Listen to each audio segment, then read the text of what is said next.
So what I've done today is cover task 1.2, 1.3, and the distinction task. What I've done is I've basically got two presentations. Some of these I'm going to obviously after the session email them to you and also put it across on the learner management system.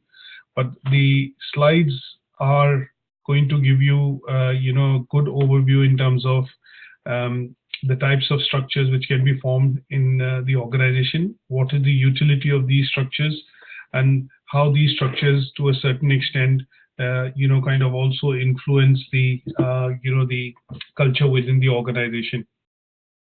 So let's get on with the first one, which is looking at learning outcome 2, which is about the different type of structure in the organization.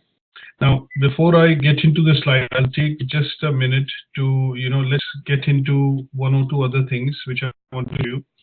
Now, from a perspective of, looking at doing the assignment, what I'm going to do is, obviously, as we cover these tasks, I'm going to try and email this to you today.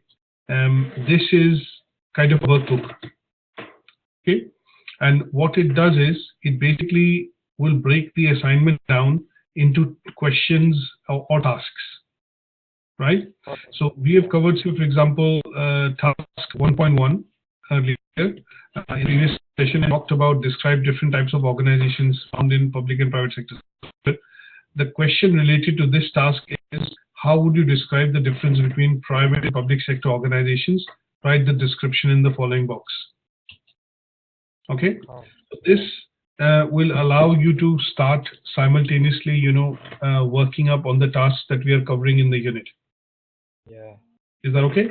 So similarly, when we go across to, things like it leads to a second question which talks about advantages and disadvantages of sole traders. So when you look at the presentation that we have discussed and the overview that I've given and the handout that I emailed to you, you'll be able to pick out the advantages and disadvantages of sole traders. And that would be, covering up the tasks as we go along. Okay?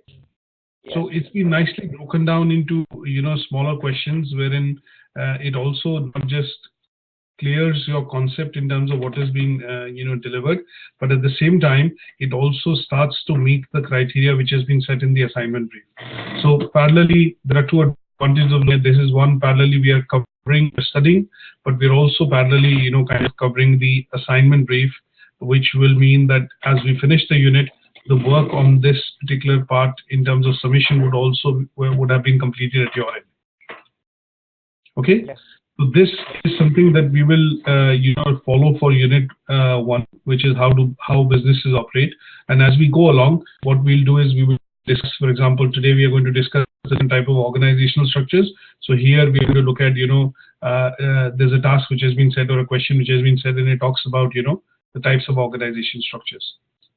So I'm going to email this to you just after the session today, so you can actually start kind of, working through this. And this particular workbook will actually cover all the tasks which we discussed with you, for the first unit. Okay.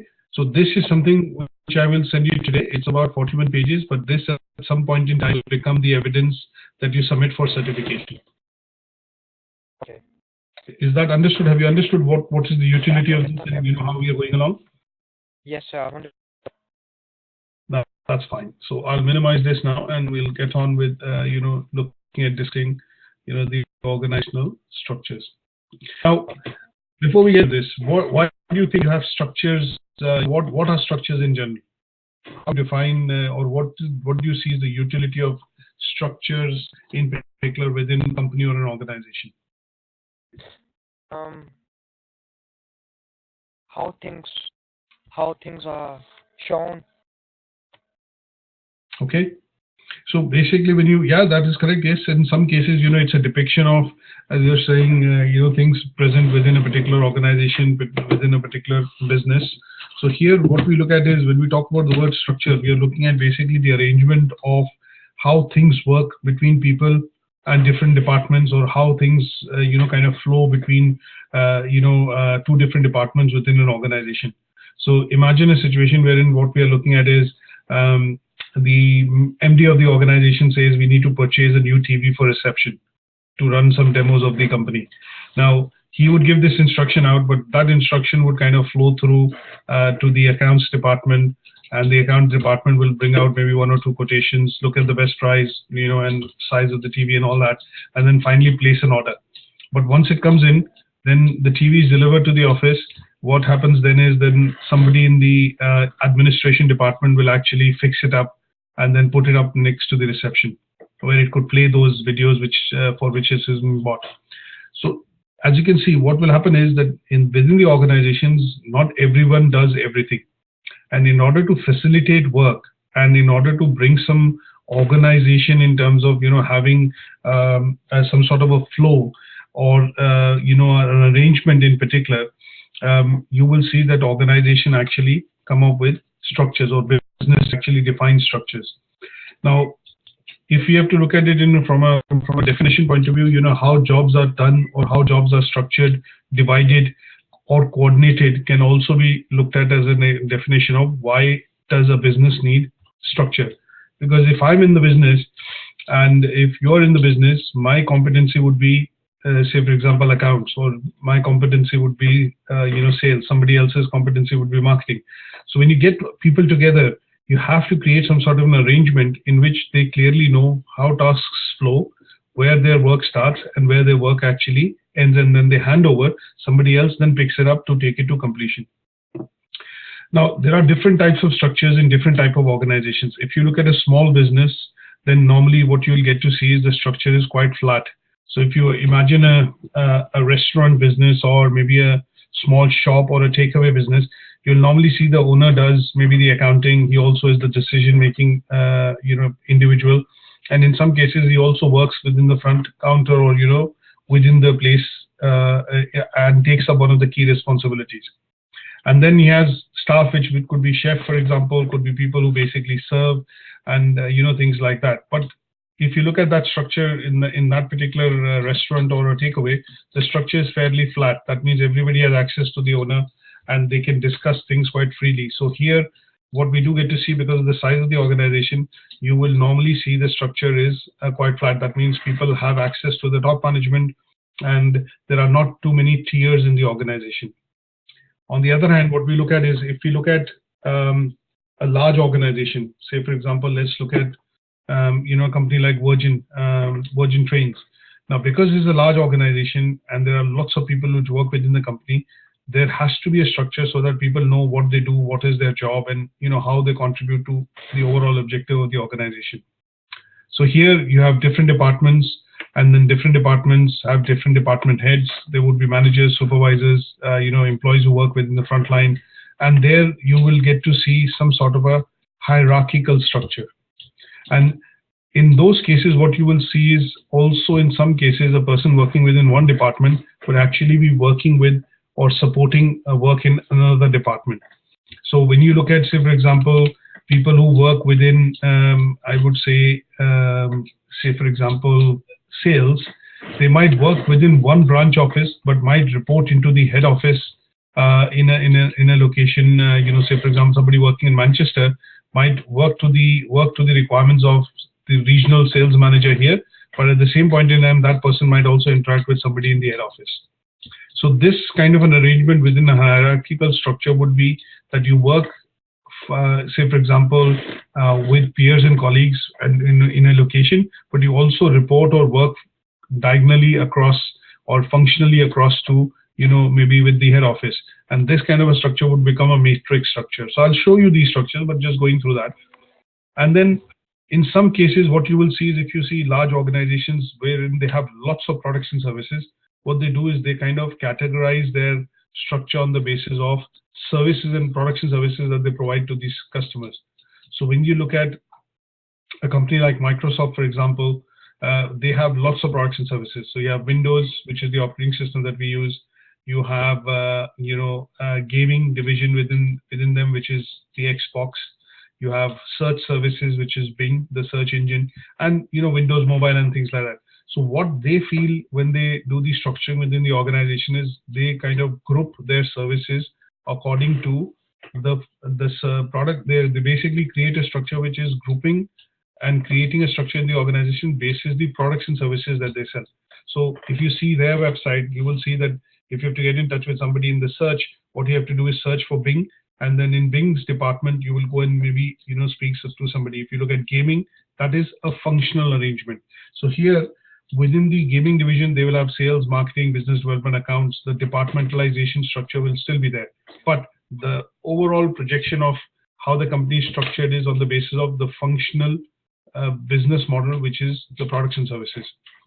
Now, looking at all these, what are the key reasons why you see a structure within the organization? And those are summarized here, when we look at this particular box, which talks about, when I say functional, it's nothing but work specialization, that they want people who want to work in the gaming division, have the skill set for designing games, programming, coding, will actually be, specialists, and these will be done from a point of view of grouping them together in terms of a reason of specialization.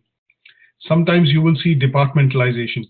So it is easier to manage functions within the business if you kind of create departments.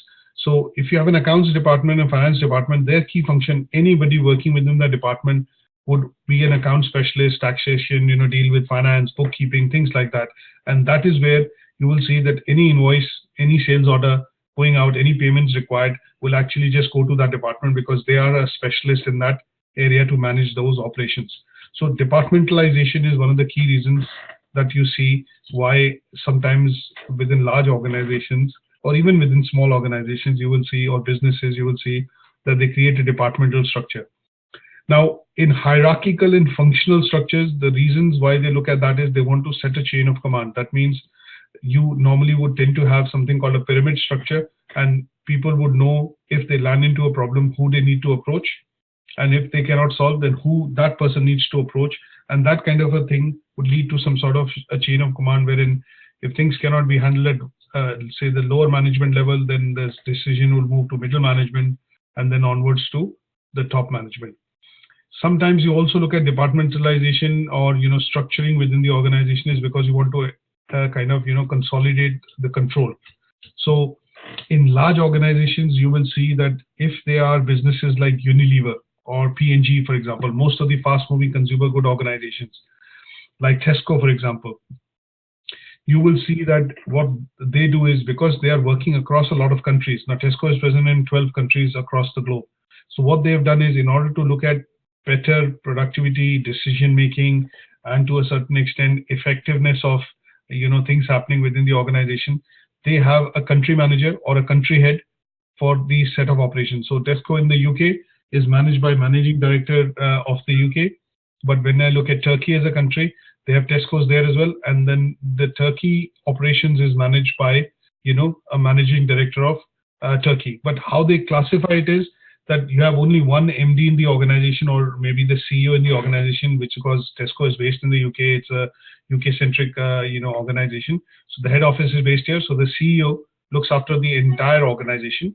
But within different countries, each vice president, which is kind of the head of that country, will report into the CEO, but they will manage all the operations in that particular location themselves. So they'll have the same structure wherein he's the top boss, and underneath that he has lots of departments, lots of stores, and that is where the kind of span of control needs to be looked at. And that is why if they have a problem in Turkey, they will not report or come to ask for answers into the UK.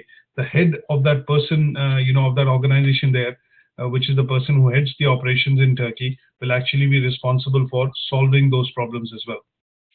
Sometimes you look at centralization, decentralization. If you have large organizations, you will have this concept of centralization, decentralization, and also something called formalization. So let's cover this.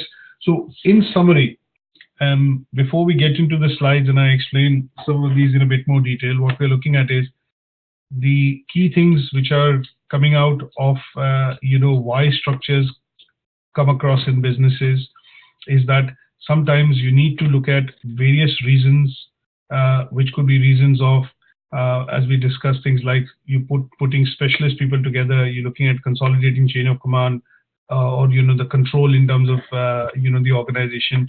And in some extent, in some cases, when we look at doing this, it's because the size and operations of the company or the business is so large that in order to better manage it, what we do is we divide and formulate a structure which is suitable for that business to be lean, mean, operational, productive, and effective at the end of the day. Is that okay? Yeah, that's fine. Okay. Now let's look at understanding this in a bit more detail. So when we look at the key questions which the structures provide, and this is what we briefly looked at. So the structures, for example, provide things like, in some cases, you look at jobs. So when you look at jobs, similar kind of people doing same type of job are kind of put together into a department, and that would mean departmentalization. People who do specialist jobs or a specific type of job would be put into something called, a particular department, but they will be specialists. So when you look at people working within banking, we have general banking that we go to, which is high street banking, retail banking, as we know. So if you bank with a particular bank, you go to that bank, you do basic services, in terms of withdrawing money, depositing money, doing some transactions. But if we look at banking and we look at taxation, we look at merchant banking, we look at, for example, banking wherein people who work within the financial services sector, but they do a specialist job in terms of investing the money which the bank has into lucrative projects. And that kind of a job, when people are put together into doing that, that would mean that they are going to be doing something which is a very specialist job. And that would mean that rather than putting people into high street banking, which are tellers and managers at the various banks managing operations, they are going to be put into a place wherein they manage the bank's money, which is done through instruments like putting it into stock markets, pension funds, or looking at yields or bonds, and that area becomes an area of specialization. So sometimes you will put a structure in the organization which is on the basis of specialist jobs. Sometimes you'll put them together in terms of a large structure, but they do similar kind of things, and that will be departments. And sometimes we discuss reasons which are chain of command, span of control, and things like that. Now, centralization and decentralization, why do you think people would do it? Why would you centralize, say, decision making? When you normally see that within organizations, they look at cost cutting, they look at saving costs. What they do is they kind of centralize the decision making happening with a particular person. So that person or that particular department would clearly know money coming in, money going out. And centralization is done on that aspect because it helps to control the outflow and inflow of money, or decision making done with regards to money. And to a certain extent, when you look at formalization is if you start working within a company, normally when you join as an employee, what tends to happen is you're given an employee handbook. You're given some sort of a handbook to understand that these are the standards which the company expects you to adhere to and operate when you are operating on behalf of the company or representing the company on its behalf. Correct? Correct. So what they do is there's a process for formalizing everything. That means how do you take leaves? How do you apply to leave? You might write to your line manager, he or she might approve your leave, and then the way it is tracked. Those kind of things are formalized because those are things which are done on a routine basis, and in order for them to be done as per the process on a routine basis, they have to formalize the processes. Like you get wages and they are paid on the last Friday of the month or the last day of the month. So there's a formal process which has been put in place that as long as you work for so many days, the wages are processed on the last day of the month. And this is done because the company needs to adhere to certain law and legislation set by the government. And this law and legislation requires the organization, the businesses, to formalize these processes so that everything within the organization which is related to meeting legal requirements or legislation in a particular country has to be formalized. That means that the process for it. Is that okay? Yeah, that's fine. Okay, good stuff. Now, some of the other slides, I'm not going to go through in a bit more detail, but they talk about individual reasons of why the structures in an organization come across. So as we've rightly discussed, that work specialization means the degree to which your tasks in the organization are subdivided into separate jobs. So if you look at marketing department, if you look at production department, division of labor here is primarily alluding to the point of production department. So here, if you're looking at a car manufacturing or a car assembly line, what you'll tend to do is that not everybody will work on every part of producing or assembling the car. So there'll be division of labor in terms of work, which will be divided across the people working on the production floor. So when the line moves, say the Nissan factory, when they look at, they produce a new Nissan, say Qashqai, as per what the statistics they publish on the annual general report is that every 28 minutes a Nissan Qashqai actually rolls out of the production line. Now, how does that happen? Because some of the prefabricated parts, when they all are coming, brought across, they're assembled together on the production line to put it together as a car. So somebody will come in and do the fitting of the wheels, and the line is moving. If you have to imagine, the line is actually moving. Somebody's fitting the wheels, somebody fitting the interior, somebody fitting the engine, and then at some stage the car lands onto the ground. It is started up, and it rolls out of the production line. So here, work specialization means that everybody working on that production line knows a particular job that they have to do and have to complete within that time because the production line is moving. And this is where you involve something called division of labor. That means you know exactly what you have to do, where your job starts and where your job ends. So if somebody is fitting the 4 tires, there'll be 2 people on either side of the car, and they know clearly that they have to fit the tires onto the car, within 10 or 15 seconds before it moves on to the next person for them to do their job. Is that okay? That's fine. Okay. Now, departmentalization, wherein what we look at is we group the activities which the people do by function or by product.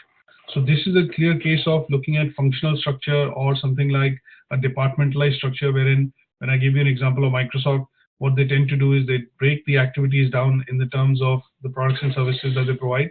And this grouping, all these type of grouping that we look at here, which is, when we talk about function, when we talk about product, geography, this all basically is looking at, the option of, departmentalization. So even if they do a function would mean that, they are dividing it amongst their product groups, and that would mean that they are following a structure which is a departmentalized structure. Is that okay? Yeah. Where do you see a departmentalized structure within, say, for example, a organization in the UK? Can you think of any organization where you see departmentalization structure? Not really, sir. Okay. So one of the common things that we visit, sometimes if we go to the GP surgery or we go to a hospital, you see a departmentalized structure there in the hospital, isn't it? So if you have an appointment with, say, for example, somebody, if they have a problem with the eyes, and you've been referred to a specialist, you go and see the eye surgeon. So if, for example, if somebody's having a baby, they go to a gynecology department, So you see a departmentalized structure there because people who are specialists and they are working in a particular job are put together into a structure wherein they all work towards, one particular goal. So when you look at, for example, people who are going to get some scans done, they go to this MRI department. When they look at people going into, to see a particular type of specialist, for example, if they're going into an operation theater, they will go through the anesthetic department and then go finally into, somebody who will be doing a clinical procedure. And that is what there would be, the grouping would be that, okay, you'll go through a certain set of people, but they are finally going to be surgeons essentially. So that is where you get to see. So NHS is a good example where you see departmentalization. Or within the private sector, if you pick up a large company like Virgin Trains I discussed, that is where you will see departmentalization structure. So people working within the train station or working within the trains would be a particular department. People working within the back office, handling bookings and other bits would be a particular department. Working in sales would be a particular department, and things like that.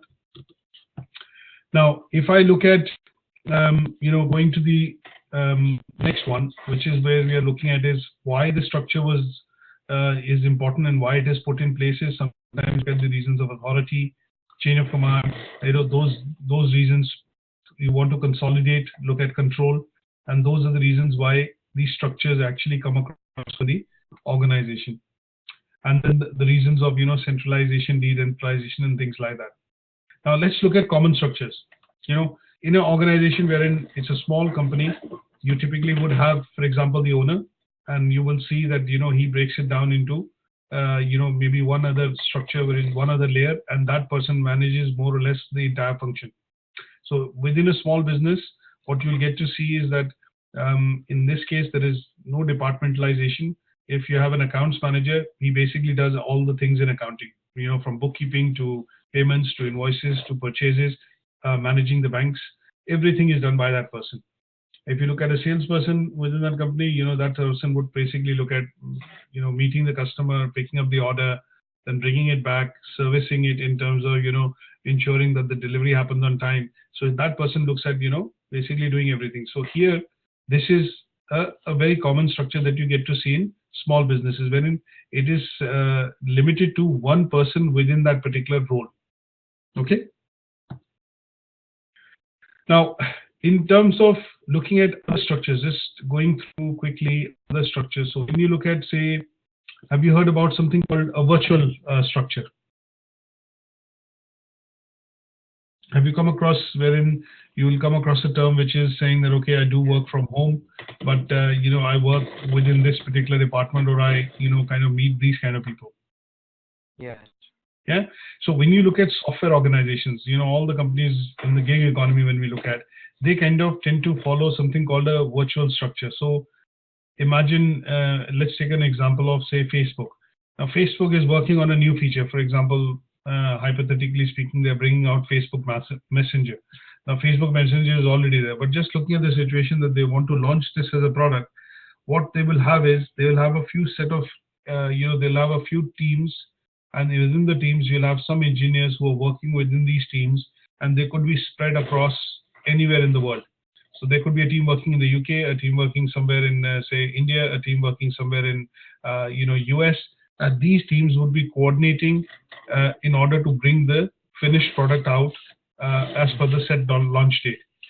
So here, some of these people working within the teams would actually be working at home, but might visit the office off and on to be able to look at, team meetings, or, for example, getting together to, do certain bits and pieces like testing, and otherwise they work predominantly from home.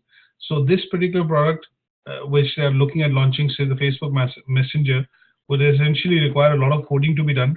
And then this work is divided across a lot of engineers working in different geographies. And because they're working in different geographies or different places across the globe, you will tend to see that there is a virtual organization which gets formed. And at some stage, they have the tools and techniques available to be able to kind of, connect together, connect together to work together and collaborate and still end up achieving the objective. Yes. A case in point would be that, you are studying with us through the distance learning route, but we are not in the same confines or the same place, but we are still able to meet using a particular technological piece of software like JoinMe, and we can speak to each other, see each other, and at the same point in time, it allows you to study and also maintain, maybe your status quo in terms of working, plus you are also studying. So it is an example wherein you get to see you're a part of a virtual organization. That means you're a part and parcel of, say, as the student of UK Versity, but at the same point in time, you go on with the other bits and pieces of your work, being, say, you working and things like that. So you will see that a lot of organizations currently within the modern context, when we say the gig economy, are organizations which kind of promote the concept of something called virtual working. That means you can work from home. In some cases, when you have to do things which are dependent on other organizations or other, departments, you will basically pick up the phone and speak to them.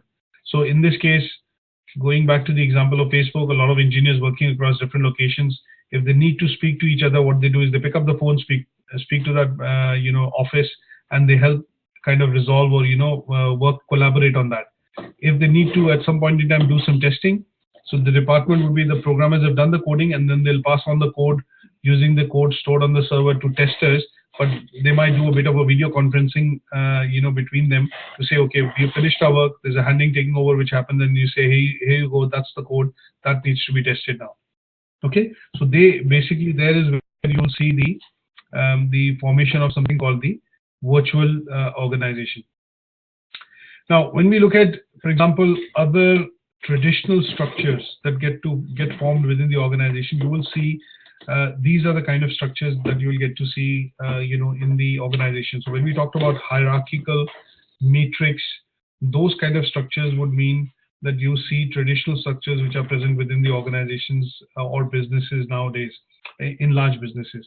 So when we see something like this, that means there is somebody who's heading this particular operation, and but underneath that you have all the other departments, and that person reports single-handedly. Everybody reports into him, and this person reports into the head of the organization. So here is what we see, something called a combination of everything. So imagine an example of Tesco here, the CEO of Tesco with operations in 12 different countries, but a particular country like Turkey, here the operation is the vice president actually has everybody in that operation in that country reports into him, and he then reports into the CEO in the UK. So you see a combination of departmentalization structure here. You see a combination of something called centralization also happening, because everybody reports, whether it's finance, accounting, sales, marketing, they all report into a vice president, and that person single-handedly reports into the CEO in UK. So there is a chain of command which is being centralized. There is a departmentalization which you get to see. But at the same point in time, if I have to look at the whole structure from a bird's eye view, that how Tesco is structured, you will see that they have a combination of something called hierarchical as well as a matrix structure working throughout the organization. So here, the store manager does not have access to the CEO of the company. There's a formal process which he has to follow, wherein he will go to his department manager, from there go to maybe the country head or the vice president of that operations in that country, and that person then will report into or discuss that matter with the CEO of the organization. Is that okay? Yeah. Is that understood? Yeah, understood fully. Okay, good. Now, when we look at going into a bit more detail, there are slides which will talk about why do we form a particular type of structure. And that is evidently quite clear, is that if you have a large organization, you will see a more complex, more large, more kind of ingrained kind of a structure which uses different kinds of arrangements to arrive at a structure which works for the organization. So if you have a small company, you see a simple structure, but if you're a large company with lots of employees, lots of people, lots of products and services, you will see the complexity of structures actually goes on increasing. Now, when we look at these structures, what we look at is how does communication happen? How does the workflow happen? And that is to a certain extent facilitated by these two broad functions we will study in other units, which is unit 3, how businesses communicate. But the two tools or two main areas which help facilitate coordination between different structures would be communication in particular, and the other would be the use of technology. So 20 years back, or if you look at 30 years back, if you just imagine in the 1990s, I know you weren't born then, but if you just visualize that, how did communication happen in those times when we did not have email or internet? So the internet was introduced only in the 1995 by Tim Berners-Lee. And that point in time, it was basically a consolidated project with the US a department which basically created some sort of an intranet to communicate between departments. But slowly and gradually, it became a phenomenon wherein things could be shared. But if you look at 20 years back, 30 years back, there was no email. All the communication was done through the post, or it was done face to face when you were meetings, or it was written down, handwritten down communication. But now with the advent of technology in the last couple of years, what we are seeing is that the communication between departments is being facilitated through technology, and that communication to a certain extent, or I would say to a large extent, has become digital now. That means we use more emails, or we send and receive more emails than we actually would send out the actual documents. Yeah. And these are two bits and pieces that we will see, that when you form businesses or businesses come about and there is creation of department or structures within the organization, there are two cogs which are very important, which facilitate a flow of information, and that is communication and that is technology. And this is something that we will also look at, going further in other units. So I'm going to come back to this presentation maybe at a later stage, but not relevant at this moment. So when you get a copy of this, some of the slides we will refer in chapter unit 3 as well. Okay? Okay. I'm going to stop here for this presentation, because this is aimed at making you understand how do we look at structures, the types of structures, and what are the reasons why these types of structures are actually formed within a particular business. So you need to know the types, you need to know how they are formed and why they are formed and what kind of a structure is suitable for which type of business and what are the reasons behind why these structures are formed. So if I talk about a sole trader, you should clearly know that there would be a very simple structure or a flat structure, and the reasons of those structures being applicable in a sole trader or a small business would be that there is no specialization. Mostly the persons handling the role will do an end-to-end job. And last but not the least, because the organization is not that complex in terms of its function or the business or the turnover, there is one person which kind of would suffice and work within that role and manage it end to end. Is that okay? Yeah. So when I look at, say, a large public sector organization, when I pick up the NHS, because there are lots of people in working within the NHS, you know, in NHS, roughly 200,000 people work, which are just a combination of doctors, nurses, and, you know, the ancillary staff. If there is no structure in terms of departmentalization or on the basis of specialization, you cannot expect a nurse to do an operation. So you'll have to have a surgeon do the operation. So that is where formalization has to happen. That is where departmentalization or structuring needs to be done. And for that kind of a setup, the National Health Service, you will have a very complex, hierarchical, as well as a matrix structure working within it to be able to effectively provide services to everyone in the country. Is that okay? So that's the meaning of understanding, you know, that the structure that we are looking at, so that you are able to differentiate on the basis of ownership of businesses, what kind of structures could be formed within the organization. Okay? Yeah. Now let's go on to understanding the next bit, which is to look at slightly, because when we know the background is, when you look at how organizations come across, how businesses are formed. So if you plan to start something, then you kind of create a business entity, and once the business entity is created, you kind of put some sort of a formal structure in it, which is to say how many employees would work, what will be the processes that you will follow. And having done all that, what at some point in time you will need to consider is that, is the business going to be affected by internal factors, and are there going to be some factors which affect the business externally? You know, at some stage, if you open a restaurant, you decide that you put in this much investment and everything, but before you put that restaurant in, or you take a place and hire it and then start a restaurant, you would do a bit of research, isn't it? To try and see if there is any other competition in this area, how I'm going to look at business, who is going to be the you know, catchment area in terms of the businesses coming or the customers coming to the restaurant. And that is where you will look at that aspect of, you know, doing a bit of research. Now, why do you do that research? Is because you want to understand, if I look at this investment, is this investment going to give me some results? And is it going to give me favorable results? So what you're trying to basically arrive at is a situation wherein you want to know if there are, what are the factors which could affect your business internally, and what are the factors which could affect it externally. Now, if you're a new kid on the block, you open a new restaurant, you do some promotions.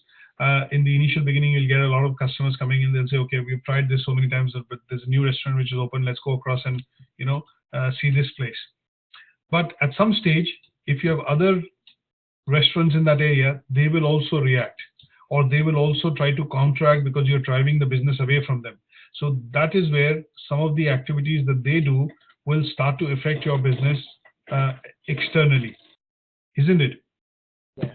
And there are things within the restaurant business, for example, if somebody comes in and you're trying to maintain repeat customers, if the quality of food is very good, if your service is very good, if the place or the ambience that you've set in the restaurant is very good, then those are things which are internal to the business, because those are things you directly control or can control and have no effect from the external environment. Isn't it? Yeah. How much you put in terms of putting, getting the interiors done to make the place very attractive is something that you only decide. And the more money you put in, it'll better, you know, create an ambience which a lot of customers or people who visit the restaurant will like, and that will bring them again and again back to the restaurant. But that does not have any direct bearing from factors which could affect the business externally, isn't it? Yeah. So in this case, when we understand the context that why businesses come about, how they operate, at some stage, you have to get into the nitty-gritty of understanding what things could affect it externally and what things could affect it internally. And that is what is the essence of studying, the task 1.3, to understand if you set up something like a restaurant, you have to comply with some law and legislation which has been set by the government. That means you need to have some certificate on health and safety. The premises need to be clean. Most of the people working in the organization need to be, valid citizens, and you have to comply with those rules and regulations as well. Because if you don't, then it can lead to fines or the business closing down as well. The government coming and closing it down. So those factors that we see in the business are classified as factors which are called economic factors, and these factors could be classified, if they are affecting the business from internally, then they are microenvironment. If they are affecting the business from externally or external reasons, then they will be called macroenvironment. Okay, so that's the classification. So internal, external, when you have things which are within your control and you can control them to change it or change it to suit the business better, they will be called micro. And the ones which are going to externally affect you, and at some stage you do not have direct control over them. Say, for example, if government increases VAT tomorrow by 1%, that is something that you cannot have control on. You have to increase VAT on your invoices to 21%. And that is something which is not in your control and it's external to your business, but it will not just affect you, but it will affect all the other businesses as well, right? And those factors would be called external, or factors which are affecting the business from outside, called the macro environment. Is that okay? Yeah, that's fine. So let's see these three different concepts, which is to do with, what is business environment, how does it affect the business, what is micro and macro environment, and how do we look at doing analysis on what factors actually affect the business from internal and external reasons. Okay. Now, business environment is anything that surrounds your business organization would be called the business environment. So if you are opening a restaurant in a particular location, that location itself would form the environment. That would mean how many competitors or how many other restaurants you have. If you open, say, for example, a Japanese restaurant, is there a Chinese restaurant in that area? Is there an Indian restaurant in that area? Is there something which is, how many takeaways are there? So those are your business environment. Are there shops in the local area, which are, food shops and things like that, would all form a part of your environment.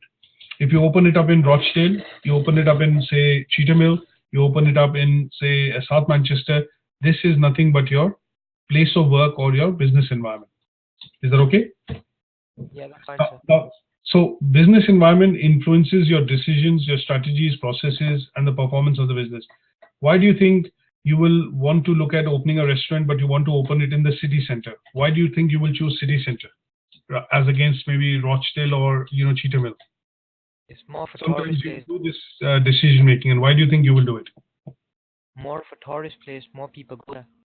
That is correct. So when we look at these kind of reasons of, when you want, I want to open a restaurant, but I really want the restaurant to be in a very popular location wherein we have a lot of access to customers, a lot of people coming in to eat and wine and dine, then in those cases, that would kind of influence your decisions to look at a place in the city center as against maybe in a local area, which is, say, for example, Middleton or a shopping complex and things like that. So sometimes when you start a business, you look at these decisions because you want these decisions to be considered carefully, as they would have a very long-term impact on your business.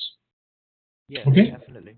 So it also helps shape the strategies. Now, if I decide that, okay, I have a budget of 100,000, but if I want to open something up in the city center, then, you need an investment of, say, 200,000 or $500,000.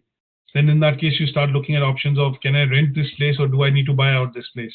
So those are other things which will be considered in the mix, is because of the fact that this will help you carefully make a decision which is going to be beneficial for the business, isn't it? So all these things constitute nothing but a business environment. Okay. Now, what is microenvironment? Factors which kind of influence the business internally, as I've explained, and external would be macroenvironment. Is that okay? Yeah. Now, let's look at what are the things which are covered in macroenvironment. Macroenvironment would cover things like, stakeholders. So, for example, if you're opening a restaurant business, your key customer or key stakeholder on the basis of which the entire business hinges is customers. If you open a restaurant and you don't get customers coming in to eat and wine and dine in the restaurant, your whole business would collapse, isn't it? So your choice of place and your business is essentially going to be dependent on your choice of place and also the place which attracts the highest level of footfall in terms of customers, isn't it? Yeah. So other things which are part of micro environment could be things like, if you have say 2 partners contributing money, then they will be equal shareholders, 50-50% each, or your 3 friends which have come together and said, okay, I'll put in 30%, you put in 35%, you put in 30%. So those kind of things would become part and parcel of something called the internal or micro environment, right? So there are different stakeholders which could be suppliers. For example, you buy fruit and veg, meat, you get other things coming across into your business, which are predominantly coming across from suppliers. Then you have suppliers which are affecting, if the price of, say, for example, meat goes up, you have to slightly up your prices or absorb them in your margins. And these are things that you can do, which is internal to the business. Okay. Now, things which are, external to the business.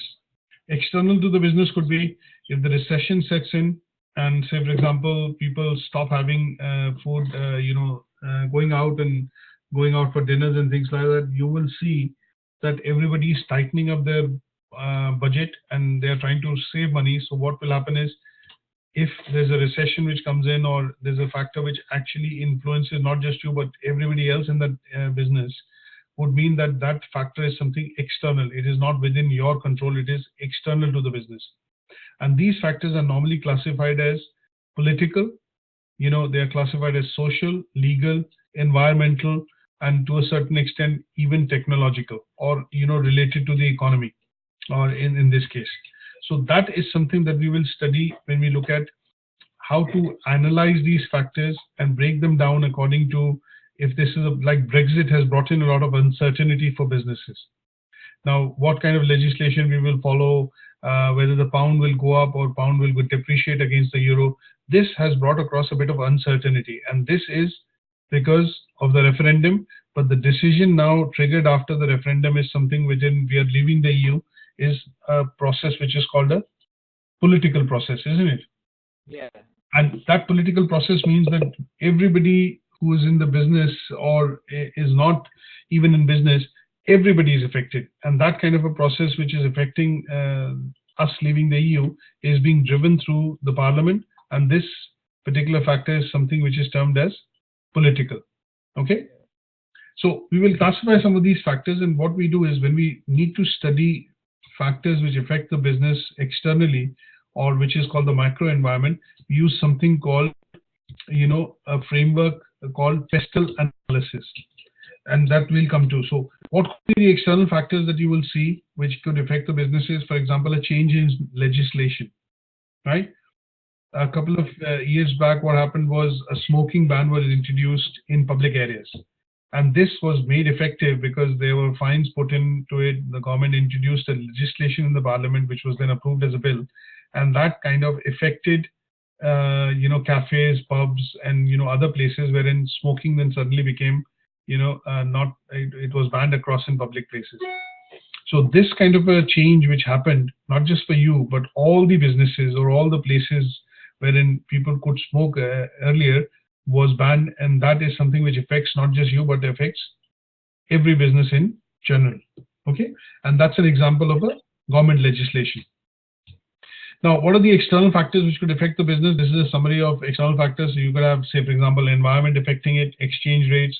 If you're doing, if you're a restaurant business and you import, for example, goods and things from outside, for example, if you import beef or, other bits and pieces from other European countries, if the pound goes up, then what tends to happen is your exchange, in terms of your imports to the country become, cheaper, but your exports outside would become dearer.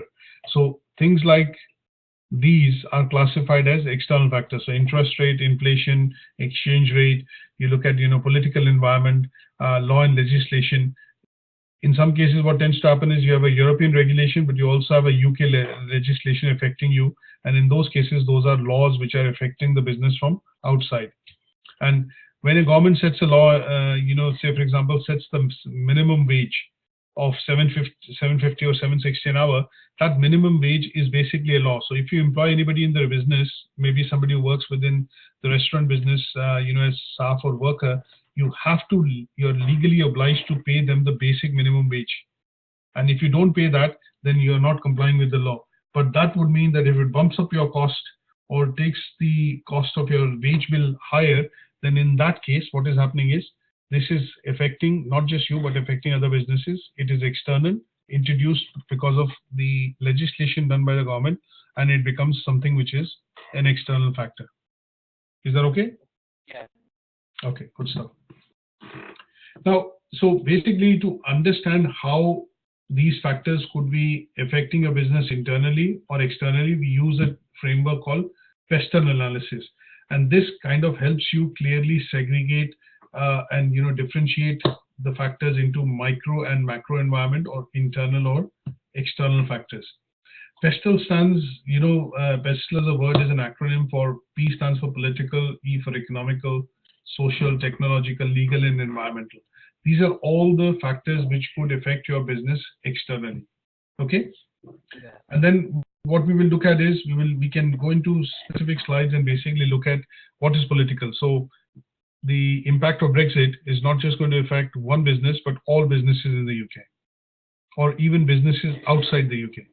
And that is a clear example of something called a political, reason of why it will affect you, because when the law changes, and there's a lot of discussion, if you're watching the news currently happening, that when we kind of repeal the ECJ, the European Court of Justice, we will have to have a lot of legislation which will replace the European legislation in the UK with UK legislation. And in that case, the Supreme Court or the High Court will actually set all that legislation. And that is nothing but a political, factor which affects or will affect the business. Okay. So political factors which affect the business could be things like tax policy, employment law, anything which is a law related to environmental regulation, which is in terms of, disposal of waste and things like that. If trade restrictions, tariffs, and, political stability or instability. All these things would basically mean they are what are called the political factors or influences. Okay? Yes. Anything that you don't understand, let me know. Now, what are economical factors or economical influences? Things which are related to money, which have a direct bearing on your trading of the business. Things like exchange rate, things like, in particular, when you look at if the market demand and supply. So when you look at demand increasing, you will see that, obviously your business is growing. But if you see demand and supply shrinking, what you will see is that the orders reduce in your business. And in general, you'll see there's a bit of a term that we use that, okay, there's a bit of a slowdown in the business. That's a term that you come across. And the reason you come across that term is because you generally see that, okay, in a month on an average, I'm getting 20, 30 customers on the weekends and about 10 to 15 during the weekdays. But, on the whole, what is happening in the last few months is that the number of customers actually coming to my restaurant has declined. That means I'm seeing about 10 to 12 come on the weekend and 5 or 6 coming on the weekdays. So you see a decline in the business, and that is happening because of the economical influence. That means, in general, the demand and supply in the market, or the appetite for people to dine out is decreasing, and because of which your business is shrinking. And this is in general considered a economic influence. If I have to look at what is affecting you in terms of being specific, it could be things like people spending less, or people having less money in their pockets because of recession, or demand and supply contracting, their wages decreasing, somebody becoming unemployed, so they might wine out once a week. But if you've lost your job, you'll try and save money, and what you'll do is you'll probably not eat out that often until you get back into the job. So those are things which are kind of going to influence your business from an economic standpoint of view. Okay. And what we look at is sociological influences. Now, this is what is classified as what is generally happening in the market, which could have an impact on the preferences of customers. Now, if for some reason you see that an example here that I would probably give out to you would be that in some cases what you will see is that sometimes your preferences change. So a lot of customers that you will see is that sometimes they've been shopping for Tesco for a number of years. But what they want to do is there is a change which comes across in their preferences, that they say, okay, I don't think there's any point in me going to the Tesco's again. And what they do is, because of their busy lifestyle or jobs and things like that, people start ordering stuff for delivery to home. That means they'll place the order online and you'll have the weekly shop delivered to your home, right? Now, this is a change which is happening because of the way technology is moving, and these things are becoming available to customers as our lives become more busier. What we are trying to do is trying to save time wherever these activities could be done through the use of technology. And this change, which is happening over a period of time, will be classified as something called a sociological change, right? You generally see that a lot of people have now started to shop online, isn't it? You go to Amazon, eBay, and you go online and do the shopping, because what you realize is sometimes the prices for products are cheaper online as compared to what the prices are in store, isn't it? Yeah. And because this channel is now available for customers to do comparisons or compare the sites and look at the cheapest possible pricing, this change is a change which has not happened overnight. This change has happened over a period of time, because some of these services have become available because of advances in technology, people having access to the internet, and to a certain extent, competition increasing, wherein they have to differentiate. And what they do is, sometimes you will see goods that you go and buy in Marks and Spencer are expensive in the store, but if you buy the same good online, it is maybe 20% cheaper. And this kind of a change, which happens because of which happens over a period of time, and it happens because of factors which make that change conducive, are called as something called sociological changes or influences. So, for example, things like people have in general become health conscious. This is something that doesn't happen overnight. It happens over a point in time. So people would not have crisps, which are primarily, the usual crisps. The quantity has been restricted. The salt has changed. And because the government is coming out with a lot of research that, this leads to obesity or, overweight in youngsters, there's a bit of a campaign which has been run over a point in time, wherein the government has worked with the producers, the suppliers, to kind of bring this into a law.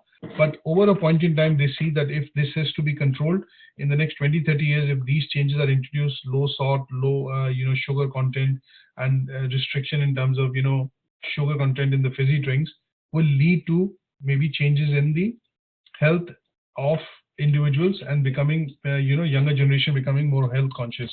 So this kind of a change is something called a sociological change, which happens over a period of time because of the change in ideology or the change in way we do things. Okay? Yeah.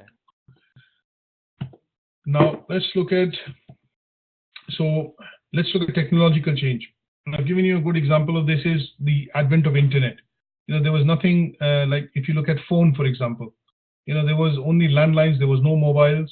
And when it came across, everybody today looks at mobile, you wear a watch, you wear these things, but it is more important for you to carry your mobile than maybe wear your watch. And this change has happened because technology has made it possible now that you have probably the entire thing working on the phone, like your emails, your other bits and pieces. And this rapid change in the technology has made things possible wherein you're always connected on Wi-Fi or using the network. And this change, which then influences your business, is primarily nothing but a technological change, right? An example of here, this would be that if you're a small business, you can manage accounts or receipts, you do manual invoicing. But at some stage, if your business increases, you increase the number of customers that you get in the business.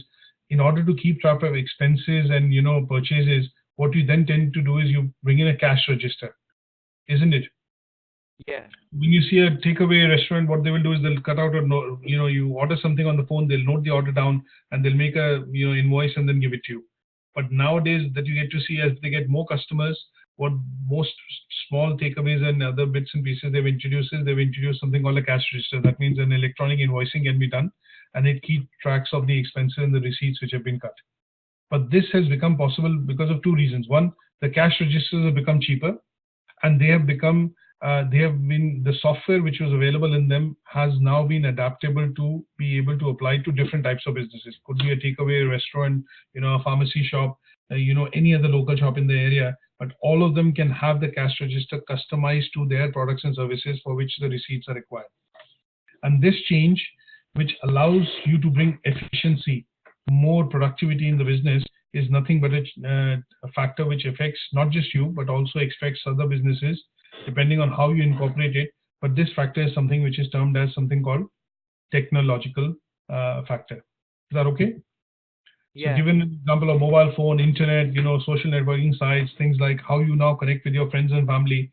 If you're going abroad, you've gone on a holiday, and you want, to share your photographs with your friends and family, what you used to do was maybe email them across to them.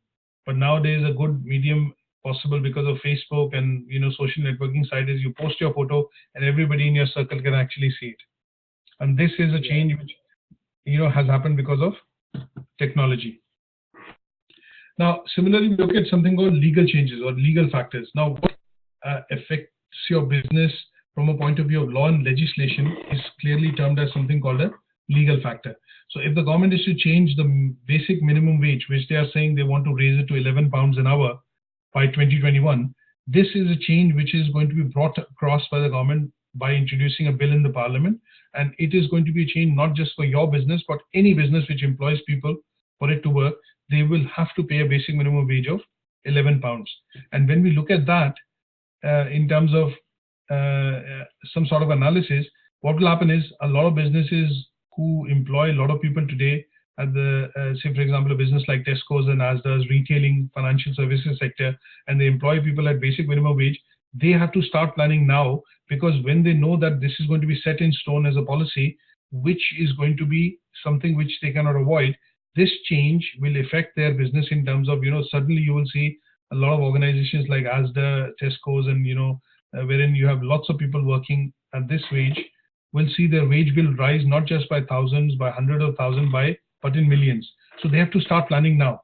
And this change which affects the business basically means that it is going to be brought across into the, brought across by legislation, and will affect not just you, but everybody working within the sector would be classified as something called a legal, will be classified as a legal factor. Okay.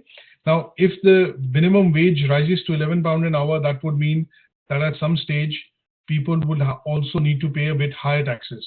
Because if you work 40 hours or 37.5 hours, at some stage, your minimum working, wage would actually also go over a particular threshold. And that would mean that you will also end up having a slight bit of taxes that you will need to pay.